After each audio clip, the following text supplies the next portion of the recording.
پہلا سوال جو ہمارے پاس ہے تھوڑا سا ٹف کوسچن ہے. دعوت اسلامی والے یہ کوسچن آیا میرے پاس، اہل بیت کا ذکر اتنا زیادہ کیوں نہیں کرتے جتنا صحابہ کا ذکر کرتے ہیں؟ صحابہ اور اولیاء پر تو بہت سارے آپ کلام بھی بناتے ہیں، پڑھتے بھی ہیں، مگر اہل بیت پر کلام بھی نہیں بناتے. یہ غلط فہمی نہیں ہے، غلط فہما ہے، وہ تو جواب دیں. مجھے بچپن میں امام حسین شہید کربلا کا نام لینا نہیں آتا تھا، بچہ نہ سمجھ.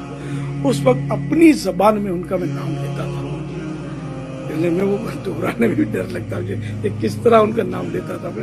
وہ لیتا تھا میں، یعنی یوں کہو کہ اہل بیت کی محبت ہماری رٹی کے اندر ہے. کہ زمانہ ہو گیا میرے پتہ نہیں بولنا چاہیے کہ نہیں، میری بڑی بہن مرحومہ جب میری بیٹی کا رشتہ کر رہے تھے تو بعض جگہ سادات سے بھی رشتے آئے یا رشتہ ہے.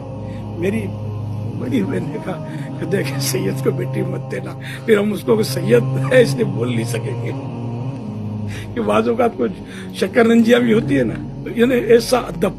تو ہمارا الحمدللہ سیدوں کے ساتھ اور اہل بیت کے ساتھ. آپ میرے رسالے میری تحریرات کو اٹھا کر دیکھ لیں، برسوں سے جو چل رہی ہے، صلی اللہ علیہ وآلہ وسلم ملے گا اس میں، آلہ اہل بیت. اور پھر یہ کہ میرے رسالے حضرت امام حسن رضی اللہ عنہ کے لیے سکھایا، کرامات امام حسین، کرامات شیر خدا، کربلا کا خونی منظر. تو اس کے علاوہ مطلب یہ کہ رہے میرے کلام، تو آپ کو پتا کہ میں نے کتنے کلام اہل بیت اطہار کی شان میں عرض کیے. الحمدللہ اہل بیت کے تو شان میں میں بیان کیے. مجھے یاد پڑتا ہے میں 3 گھنٹے کھڑے بیان میں نے کیے. اللہ بیان شاہد صحت تھی اور مجمع بھی الحمدللہ اجتماع کبھی.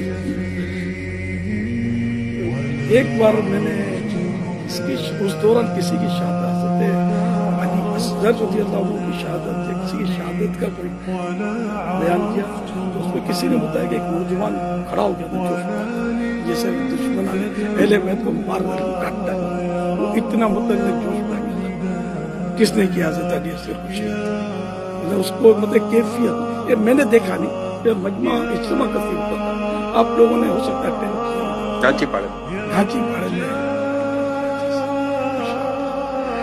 یوں الحمدللہ ہوتا. ہم تو شروع سے ابھی ہم کو یار وضاحتیں کیوں کرنی پڑ رہی ہے شروع میں یہی ہو، ورنہ تو میں آپ کو بتاؤں تو لبی بھائی، جنرلی کسی کو کسی افتتاح یا سنگ بنیاد کے لیے بلایا جائے نا تو وہ اپنے ساتھ کسی دوسرے کو بھی شریک پسند نہیں کرتا. مگر دعوت اسلامی میں 91 میں آیا اور میں نے جب امیر سنت کو کسی مسجد کا افتتاح کرنا ہے، کسی سنگ بنیاد رکھنا ہے، تو آپ کا ایک انداز ہوتا تھا کہ 12 سید بچوں کو جمع کیا جائے، میں ان کے ذریعے کروانا چاہتا. اچھا مہمان خصوصی آپ جس کو آپ ایک ٹرم ہے جو استعمال کی سنگ بنیاد کے لیے نارملی بلائے، لیکن اب امیر سنت کو بلایا جا رہا، ہم سے کہتے ہیں یا ساداتوں کو بلاؤ، یہ سید کے ذریعے میں کراؤں گا.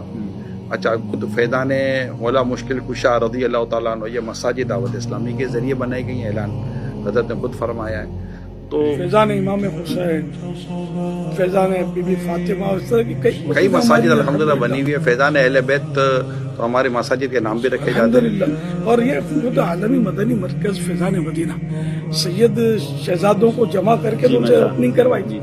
الحمدللہ صحرائے مدینہ کی اوپننگ بھی سیدوں سے کرتے ہیں. میڈیکل کے جب ایشو آتے ہیں اور بیماریوں پہ دوائی مہنگی، تو امیر سنت کے باقاعدہ یہ بیانات موجود ہیں کہ سید و سادات کو تو آپ مطلب کہ فری میں کر دیں، اور ان کے نانا جان کی مطلب کہ کرم لیں اپنے اوپر. اچھا یہ بھی فرما دیا کہ اگر سید کے ساتھ کسی نے کیا تو ان کا لینا آپ پر احسان ہوگا، آپ کو ان پر احسان نہیں کر رہے. اب میرا سوال یہ ہے کہ آپ کو سیدوں سے محبت ہے، آپ کو اہل بیت سے محبت ہے، آپ کو رسول اکرم صلی اللہ علیہ وسلم کی آل سے محبت ہے، آپ دنیا میں اپنی محبت کو پروف کیسے کریں گے؟ اچھا کیا ہر ایک کو پروف کرنے کی کیا ضرورت اور حاجت پیش آتی ہے؟ آپ نے اہل بیت کے ذکر کی تو بات کی، لیکن جو کلام کرنے والے کہتے ہیں کہ صحابہ کا ذکر بھی بہت کرتے ہیں، تو یہ مطلب کیوں کرتے ہیں؟ اصل وہ سوال اہل بیت اطہار کے بارے میں، باقی اب صحابہ کرام کا جہاں تک تعلق ہے تو مولا علی کرم اللہ وجہ الکریم یہ صحابی نہیں تھے، امام حسن امام حسین یہ بھی صحابی تھے، تو یہ صحابہ کرام تو ہیں. اور اس کے علاوہ مطلب یہ ہے کہ ہم تو سارے صحابہ کا ذکر خیر کرتے ہیں. جب ان کا کوئی ٹاپک چلے گا تو انشاءاللہ دیکھ لیجیے گا، ورنہ ویب سائٹ پر آپ دیکھ لیجیے صحابہ کرام کے تعلق سے یہ میرے رسالے بھی موجود ہیں اللہ کی رحمت سے. صحابہ کرام کے تعلق سے ہم تو صحابہ اہل بیت دونوں کو مانتے ہیں، دونوں میں مطلب ہم اللہ کے نہیں چلتے الحمدللہ. حضرت امام اہل سنت مولانا شاہ امام محمد رضا خان رحمت اللہ علیہ فرماتے اہل سنت کا ہے بیڑا پار، اصحاب نجم ہے اور ناؤ ہے عطرت